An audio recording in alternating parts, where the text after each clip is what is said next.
They gave me a plaque.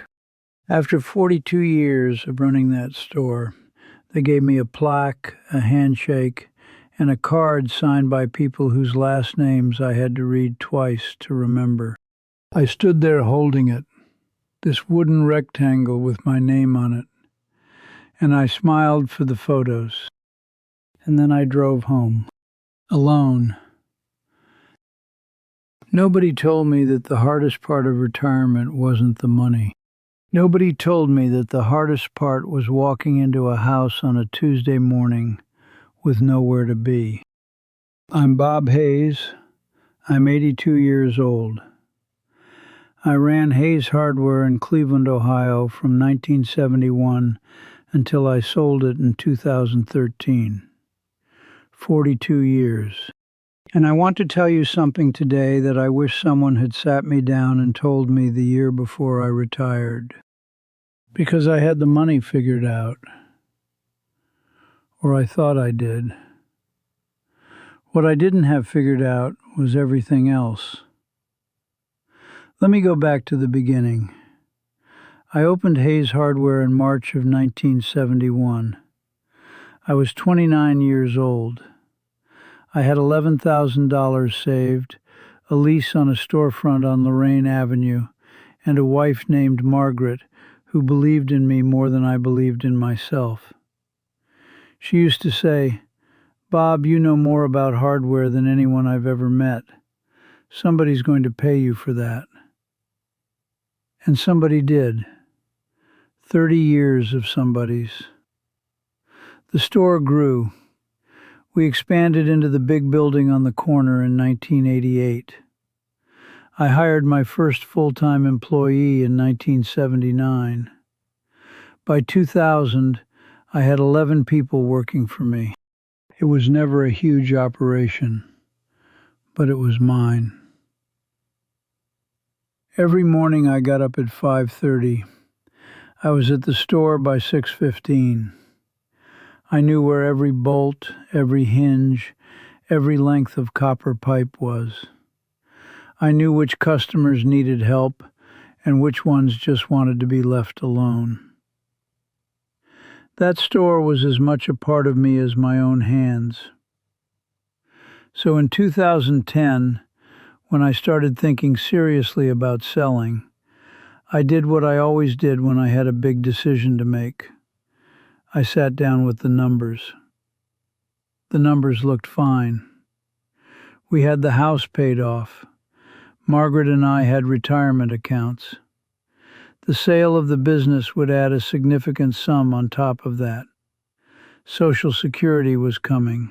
We had enough. Here's what I told myself back then. I told myself, "Bob, you've earned this. You've worked hard your whole life. Now you get to rest." I believed that. I genuinely believed that rest was what I wanted. We sold the store in October 2013. The new owners were decent people. They kept the name on the sign for a few years, which I appreciated. The closing happened on a Friday. I signed the papers, I shook hands, I drove home. And on Monday morning, for the first time in 42 years, I had nowhere to go. I made coffee. I sat at the kitchen table with Margaret. She looked at me and said, "So, what do you want to do today?" And I didn't know. I had no idea. The first month wasn't bad. Margaret and I took a trip to see Susan in Columbus. We drove down to Tennessee for a week. I fixed things around the house I'd been putting off for years. But by the second month, something started happening that I didn't expect. I started feeling useless.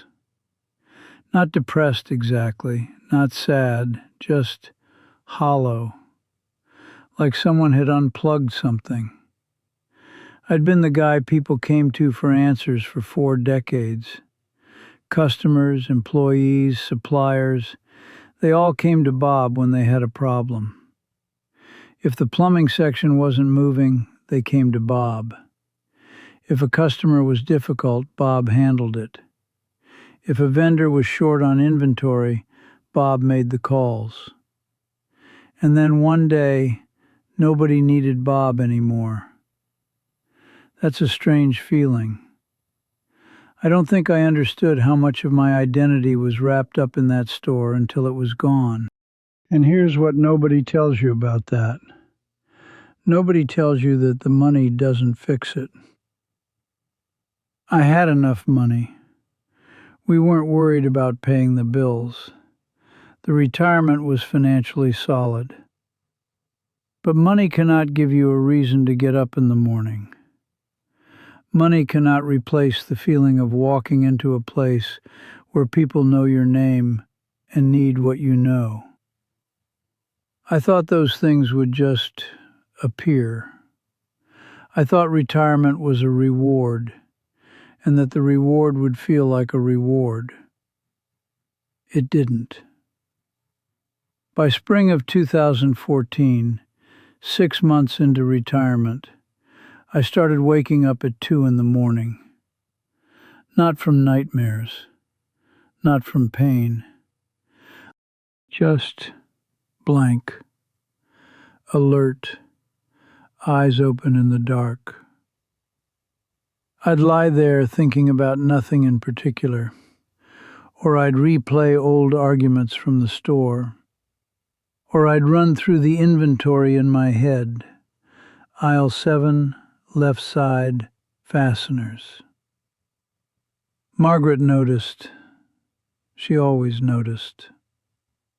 One night she turned to me in the dark and said, "Bob, you need something to do."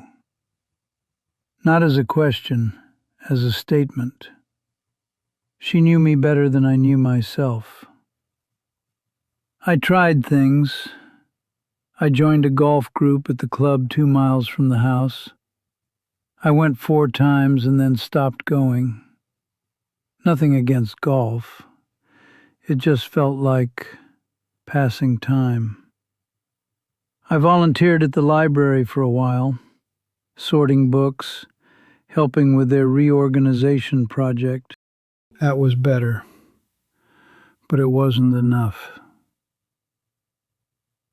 In the summer of 2015, 2 years into retirement, Daniel came to visit from Chicago.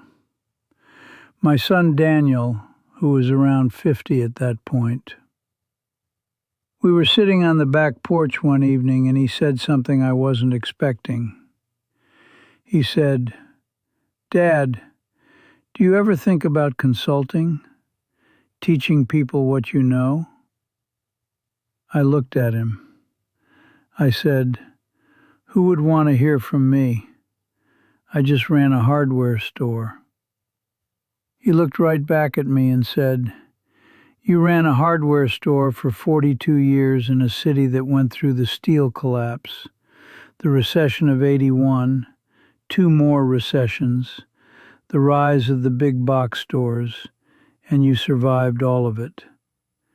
You think nobody wants to hear how you did that?" I didn't have an answer for that. I sat with it. And I started to realize something I had never seen before. I had thought that what I was retiring from was a job. But what I was actually retiring from was a role, a purpose, a daily reason to apply what I knew. And you can retire from a job without losing all of that, if you plan for it. I hadn't planned for it, not even slightly. Here's what the financial planners will tell you about retirement. They'll tell you about the 4% withdrawal rule.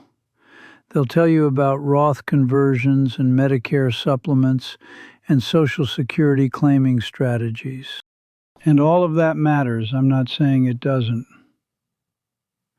But not one financial meeting I ever sat through in 30 years of planning asked me this question: What are you going to do with yourself when the structure is gone? Not what are you going to do with your money. What are you going to do with yourself? That question never came up, and it should come up first. Let me tell you what I learned, not what someone told me, what I learned, the hard way, over about 3 years of figuring this out. The first thing I learned is this. Your identity and your work are not the same thing, but most of us have spent 50 years treating them like they are. When you ask a man who he is, he'll tell you what he does. I'm a hardware store owner. I'm a plumber. I'm a teacher. We are our work. That's the belief. And then one day the work ends, and if you've never separated those two things in your head, you're left wondering who you actually are. That was me. For the better part of 2 years, I was quietly wondering who Bob Hayes was, if Bob Hayes wasn't the guy behind the counter at the hardware store. The second thing I learned, leisure is not the same as rest, and it's not the same as purpose. I thought retirement meant I could finally relax. And there's nothing wrong with relaxing. But I've been here long enough now to know that a person needs more than leisure. We need to contribute something. We need to feel useful. Without that, it doesn't matter how comfortable your chair is. Margaret used to say, "Bob, a man who sits still long enough starts to rust." She wasn't just talking about the body. She was talking about the mind, the spirit. The third thing, the transition into retirement is one of the biggest psychological adjustments of your life, and most people go into it completely unprepared. We spend 30 years preparing the finances, 5% here, matching contributions there, rebalancing portfolios. And then zero time, literally zero, thinking about what we're going to do with the 24 hours of each day that used to be filled by work. I have talked to dozens of men my age since I figured this out, and I will tell you, this is not just me. Men especially, I'm sorry, I can only speak from my own experience. Men especially struggle with this, because so many of us were raised to believe that our worth came from what we produced. Stop producing, and what are you worth? That's the question underneath everything. So what did I do? After that conversation with Daniel on the porch, I started paying attention to what actually made me feel alive during any given day. Not what I was supposed to enjoy, not what retirement brochures told me I should be doing. What actually made the day feel like it had been worth waking up for. And what I found was this. The days that felt good were the days when I'd solved a problem for someone, when I'd taught someone something, when I'd been useful in a way that used what I knew. Didn't have to be the store, could be anything. I started doing things differently. I began attending a small business owners group at the Chamber of Commerce, not as the expert, just as a participant. But within a few months, younger owners were pulling me aside and asking questions, and I loved it. I started mentoring a young man named Kevin who was opening his first shop. Nothing formal, just coffee once a week and a conversation about what he was running into. Here's what I noticed. On the days I met with Kevin, I slept well. On the days I had nothing in particular to give, I didn't. Margaret saw it too. She said, "There he is." Just that. There he is, like she'd been waiting for me to come back from somewhere. I want to be honest about something here. Some of this came too late. Margaret got sick in 2017. She was diagnosed with cancer in April of that year. She passed in November 2020. And the years between 2013 and 2017, when I was lost, hollow, wandering through my own retirement, those were years we could have spent better. She was patient with me. That was who she was. But I wish I had figured myself out faster. I wish I had walked into that first post-retirement Monday with a plan that wasn't just about where the money was going. I wish someone had told me to think about where I was going. Here's what I know now at 82. The people who do retirement well, and I've watched them, I've paid attention, they don't all have the most money. What they have is purpose. They have a reason to wake up. They have something they're doing that uses who they are. Some of them are still working, just differently, part-time, consulting, teaching. Some of them poured themselves into grandchildren, or into community organizations, or into building something they'd always wanted to build. It's not about staying busy for the sake of it. It's about staying engaged. There is a difference. The financial side matters. Get it right. Don't leave money on the table. Plan carefully. But plan the rest of it too. Ask yourself, what am I going to do with this time? Not in a vague, I'll travel and relax way. Specifically, what will I do with the hours I used to give to work? What do I have that others could use? Who do I want to be in this last chapter? If you're 5 years from retirement, or 2 years, or even 1 year, this is the conversation to have. Not with your financial advisor, although have that conversation too. Have it with yourself. Have it with your partner if you have one. Because when the plaque goes up on the wall and the people go home from the party, you're still going to wake up the next morning,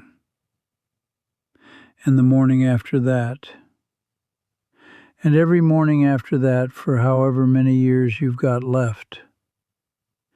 Make sure you know what those mornings are going to look like, not just financially, in every other way too. That plaque is still hanging in my garage, right next to the original sign from the store. I look at both of them sometimes when I'm out there. 42 years, a good run. But what came after, if I'm honest, has taught me more about who I am than the whole 42 years did.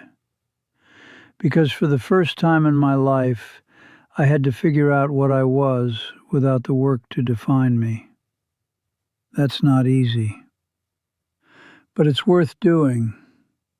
And I'd rather you start now than wait until the Monday after the plaque. If any of this landed somewhere for you, leave a comment below. I read every one. And if you know someone who's getting close to retirement and hasn't had this conversation yet, send this to them. They'll thank you for it.